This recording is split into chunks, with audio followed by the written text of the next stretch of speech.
जय हिंद दोस्तों। आज के इस वीडियो से मैं शुरू करने वाला हूं सीरीज जिसमें मैं आपको 200 इकोनॉमिक्स के क्वेश्चन करवाऊंगा जो इसी सीजीएल में पूछे गए हैं। तो आज के इस वीडियो में सेट 1 है जिसमें 50 क्वेश्चन करवाऊंगा। तो चलिए शुरू करते हैं। Question number 1, what is the nature of Indian economic. तो भारतीय इकोनॉमिक का अभी क्या है nature, capitalist, socialist, mixed economy या कम्युनिस्ट। तो इसका आंसर हो जाएगा सी, मिक्स्ड इकोनॉमी है। क्वेश्चन नंबर 2, और आप ट्राई कीजिएगा ना कि क्वेश्चन पढ़ने के साथ साथ आंसर भी दे दीजिएगा, ठीक है, इससे आपका रिवीजन भी हो जाएगा।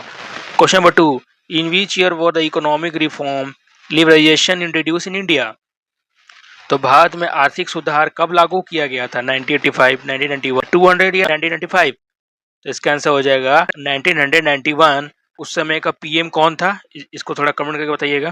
नंबर 3, द रेट एट विच। तो रेपो दर वह दर जिस पर क्या होता है, RBI lend money to commercial bank, commercial bank lend money to RBI, या bank lend to the public, या RBI borrow from the government. तो रेपो रेट क्या होता है, तो जिसमें आरबीआई लेंड मनी यानी कि लोन देता है कमर्शियल बैंक को, समझे।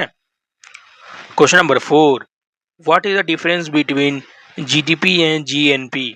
तो जीडीपी और जीएनपी का डिफरेंस क्या होता है, capital gain, transfer payment, net income from abroad, या डिफ्रेशिएशन।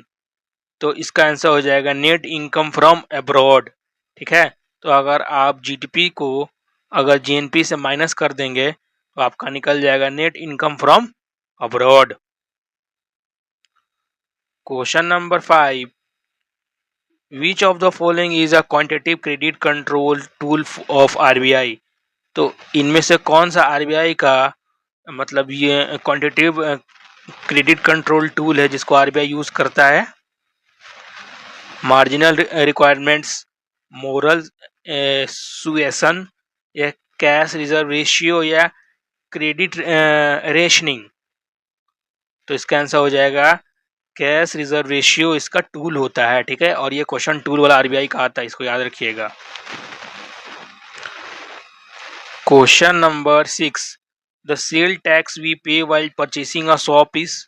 तो जब हम लोग साबुन खरीदते हैं ना, वो किस प्रकार का टैक्स है, central tax, share tax, state tax, या ऑक्ट्राई टैक्स। तो इसका हो जाएगा स्टेट टैक्स, ठीक है। Question number 7, which of the following is not a part of the infrastructure sector. तो निम्नलिखित में से कौन सा बुनियादी ढांचा क्षेत्र का हिस्सा नहीं है, डैम, हाईवे, एग्रीकल्चर, या पावर। तो इसका आंसर हो जाएगा एग्रीकल्चर है ना, वो इंफ्रास्ट्रक्चर सेक्टर में नहीं आता है। Question number 8, national income is also known as. तो राष्ट्रीय आय को किस नाम से जाना जाता है, GNP at a factor cost, personal income, NNP at a factor cost, या GDP at a market price. तो इसका हो जाएगा NNP at a factor cost, यानी कि सी हो जाए इसका answer. Question number 9, the main architect of a second 5 year plan Mahalanobis model was. तो महान लॉबिस जो मॉडल था ना, दूसरा पंचवर्षीय योजना, वो किसका मतलब आइडिया था, जवाहरलाल नेहरू, पीसी महान लॉबिस, या केसी एंड राज, या जॉन मथाई। तो इसका आंसर हो जाएगा पीसी महान लॉबिस, ठीक है। और इसमें ज्यादातर आपका क्या किया था, तो फर्स्ट में किया गया था इंडस्ट्रीज पे, और सेकंड में किया गया था सॉरी फर्स्ट में आपको किया गया था एग्रीकल्चर पे, और सेकंड में आपको फोकस किया गया था इंडस्ट्रीज पे, ठीक है। Question number 10, disinvestment mean selling of a share of. तो विनिवेश का अर्थ किसके शेयर बिक्री पे है, private companies, foreign companies, public sector undertaking, PSUs, या बैंक ओनली। तो इसका आंसर हो जाएगा पब्लिक सेक्टर अंडरटेकिंग में जब आप लोग सेल करती है ना गवर्नमेंट, उसको बोलते हैं disinvestment. Question 11, the balance payment BOP of country is a systematic record of all economic transaction with the rest of world, only export, या गवर्नमेंट बजट, या बैंक ट्रांजिशन। तो इसका हो जाएगा all economic transition the rest of the world. तो इसका क्या हो जाएगा बैलेंस ऑफ अ पेमेंट। ये भी बहुत इंपॉर्टेंट क्वेश्चन है, बहुत रिपीट होता है। What is the full form of SLR. तो एसएलआर का पूर्ण रूप क्या है, सिंपल लिक्विडिटी रेशियो, सैचुरेटी liquid ratio, state liquidity ratio या सोशल लिक्विडिटी रेशियो। तो इसका आंसर हो जाएगा सैचुरेटी लिक्विड रेशियो हो जाएगा इसका फुल फॉर्म। ठीक है। Question number 13, what is does the monopoly means. एकाधिक क्या अर्थ है। Single seller, single buyer, many seller या नो सेलर। तो इसका आंसर हो जाएगा सिंगल सेलर। तो मार्केट में मोनोपोली है मतलब बस एक सिंगल सेल कर रहा है, एक सिंगल सेल कर रहा है। ठीक है। Question number 14, in India the poverty line express in term of. तो भारत में गरीबी रेखा किस रूप से व्यक्त की जाती है। पर capital consumption, expenditure, per capita income, calorie intake only या लिटरेसी रेट। तो इसका आंसर हो जाएगा पर कैपिटा कंजम्पशन एक्सपेंडिचर। ठीक है, याद रखिएगा। Question number 15, if demand of money increase but the supply remain same, interest rate will be. यदि मुद्रा की मांग बढ़ती है लेकिन आपूर्ति समान रहती है तो ब्याज दर क्या होगा। डिक्रीज होगा, इंक्रीज होगा, रिमेन सेम या बिकम जीरो। तो यहाँ पर क्या हो रहा है, आपका डिमांड बढ़ रहा है लेकिन सप्लाई उतना ही है तो इसका इंटरेस्ट रेट बढ़ जाएगा। ठीक है। Question number 16, what is the full form of GST. तो जीएसटी का पूर्ण रूप क्या है। General sales tax, good and service tax, gross state tax, government supply tax. तो इसका आंसर हो जाएगा गुड एंड सर्विस टैक्स। ठीक है, जीएसटी का फुल फॉर्म होता है। Question number 17, which tax is levied by the central government on income of individual. तो व्यक्ति के आय पर केंद्र सरकार कौन सा टैक्स लगाती है। Corporate tax, wealth tax, income tax या प्रॉपर्टी टैक्स। तो इसका हो जाएगा इनकम टैक्स और ये एक तरह का डायरेक्ट टैक्स होता है। ठीक है। फिजिकल पॉलिसी किससे है रिलेटेड। मोनोपोली सप्लाई से, government revenue and expenditure, interest rate या प्राइवेट इन्वेस्टमेंट। तो फिजिकल पॉलिसी क्या होता है। B, government revenue and expenditure, मतलब गवर्नमेंट कितना कमा रही है और कितना खर्चा कर रही है। Question number 19, who is the chairman of the monetary policy committee India. तो भारतीय मौद्रिक नीति का सम्मति का अध्यक्ष कौन होता है। Finance minister, prime minister, RBI governor, economic affairs secretary. तो इसका हो जाएगा आरबीआई गवर्नर, वो हेड होते हैं chairman of monetary policy committee का। ठीक है। तो यहाँ पर मॉनेटरी पॉलिसी किया गया तो आपको इसे आरबीआई गवर्नर गेस कर लेना है। What is the present statutory liquid ratio SLR. 1 to 3।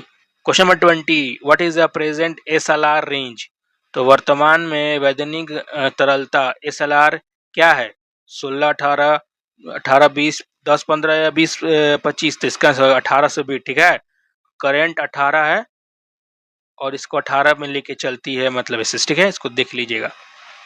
Question number 21, national income in India is computed by. तो भारत में राष्ट्रीय आय की जनगणना किसके द्वारा की जाती है। NITI Aayog, ministry of finance, central statical organisation या आरबीआई। इसका आंसर हो जाएगा सेंट्रल स्टैटिकल ऑर्गेनाइजेशन करती है। Question number 22, which of the following is not a direct tax. तो निम्नलिखित में से कौन सा प्रत्यक्ष कर नहीं है। Income tax, corporate tax, GST या वेल्थ टैक्स। इसमें डायरेक्ट टैक्स नहीं है तो इसमें से हो जाएगा जीएसटी आपका। ठीक है, जीएसटी आपका इनडायरेक्ट टैक्स होता है। Question number 23, inflation means. तो मुद्रा स्फीति क्या अर्थ होता है। Fall in price, rise in price, no change in price या डिक्रीज इन मनी सप्लाई। इसका आंसर हो जाएगा राइज इन प्राइस, हमें महंगाई बढ़ जाना, इसका ही होता है। Who called the father of economics. तो अर्थशास्त्र के जनक किसे कहा जाता है। Adam Smith, Karl Marx, J M. Keynes या अमर्त्य सेन। तो इसका आंसर हो जाएगा एडम स्मिथ को कहा जाता है father of economics. Question number 25, micro economy deal with. तो सूक्ष्म अर्थशास्त्र संबंधित है entire economy, individual, international trade या नेशनल। तो क्या पूछा है यहाँ पर माइक्रो। तो माइक्रो में छोटा मतलब इंडिविजुअल और मैक्रो पूछ देगा तो पूरे भारत का। Gross domestic product is the total value of goods and service produce. तो जीडीपी की क्या होता है। Within the country, outside the country, by citizens only, by foreigners only. तो इसका हो जाएगा विद इन द कंट्री। तो साल भर के अंदर जो भी प्रोडक्ट प्रोड्यूस हुआ है विद इन द कंट्री उसको बोलते हैं GDP। Question number 26, which of the following is a revenue expenditure. तो इनमें से कौन सा रेवेन्यू एक्सपेंडिचर होता है? Building a dam, buying new aircraft, salary of the government employ और परचेज लैंड। तो इसका आंसर हो जाएगा C, salaries of the government employees. तो यही उसका हो जाएगा revenue expenditure. What is the effort of increase in CR on money supply. तो सीआर के बढ़ने से मुद्रा आपूर्ति पे क्या प्रभाव पड़ता है? इंक्रीज, डिक्रीज, नो एफर्ट या डबल। तो यहाँ पर डिक्रीज हो जाएगा। ठीक है, ठीक है। तो जैसे ही सीआरआर बढ़ेगा तो लोग के पास पैसा कम आएगा। Question number 29, devolution of a currency means. तो मुद्रा का अवमूल्यन क्या अर्थ होता है? Increase in value of the currency, decrease in value of the currency market, official decrease in value currency, increase in foreign reserve. इसका आंसर हो जाएगा official decrease in value of the currency. ठीक है, तो कोई देश अपना करेंसी को कम करता है क्योंकि बाहर से लोग आके इन्वेस्टमेंट करें, तो ये होता है devaluation of a money. Who prepare the union budget of India. तो भारत के केंद्र बजट को कौन तैयार करता है? President, finance minister, prime minister या आरबीआई गवर्नर। इसका आंसर हो जाएगा फाइनेंस मिनिस्टर भारत के यूनियन बजट को प्रिपेयर करते हैं। What is the full form of FII। तो FII का पूर्ण रूप क्या है? Foreign institutional investor, fix income index, financial investment institute, physical income indicator. तो इसका आंसर हो जाएगा ए, फॉरेन इंस्टीट्यूशनल इन्वेस्टर। ठीक है, फुल फॉर्म से भी क्वेश्चन आता है, उसको भी ध्यान दीजिएगा। विच of the following is not a function of RBI. तो इनमें से कौन सा आरबीआई का फंक्शन नहीं होता? Using currency note, banker to the government, accepting public deposit या कंट्रोलिंग क्रेडिट।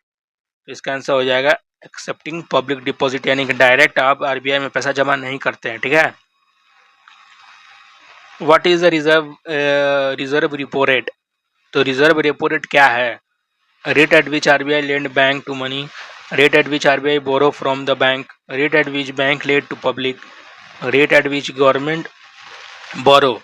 तो रिजर्व रिवर्स रेपो रेट मतलब क्या होता है? तो यहाँ पर rate at which RBI borrow from the bank, यानी कि इस बार क्या हो रहा है? आरबीआई खुद ले रहा है लोन बैंक से। और इसका करने का एक और तरीका होता है कि आरबीआई चाहता है ना कि लोगों के पास पैसा कम आए, तो इसीलिए वो बैंक से पैसा अपने पास रख लेता है। Question number 34, NITI Aayog replace which institution.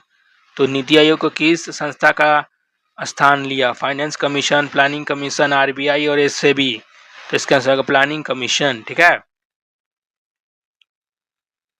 Question number 35, which among the following is characteristics of capital economy. तो कौन से पूंजीवादी अर्थव्यवस्था का एग्जाम्पल है? Public ownership, private ownership, government planning या नो प्रॉफिट मूव। तो जाएगा प्राइवेट ओनरशिप होता है कैपिटलिस्ट इकोनॉमी का example. Per capita income is obtain by dividing national income by. तो प्रति व्यक्ति आय, राष्ट्रीय आय को विभाजित करने के बाद क्या होता है? Total population, total labour, total families और total export.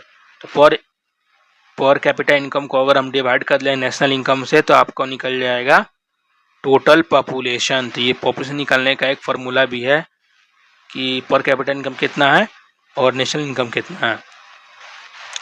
Which term is use for fall in price. तो कीमतों में गिरावट के लिए कौन सा शब्द प्रयोग किया जाता है? इन्फ्लेशन, डिफ्लेशन या रिसेशन या स्टैगफ्लेशन। तो इसका आंसर हो जाएगा आपका डिफ्लेशन। तो इन्फ्लेशन मतलब महंगाई बढ़ जाता है और डिफ्लेशन मतलब चीज़ों का दाम बहुत सस्ता हो जाता है। ठीक है। Who issue 1 rupee note in India.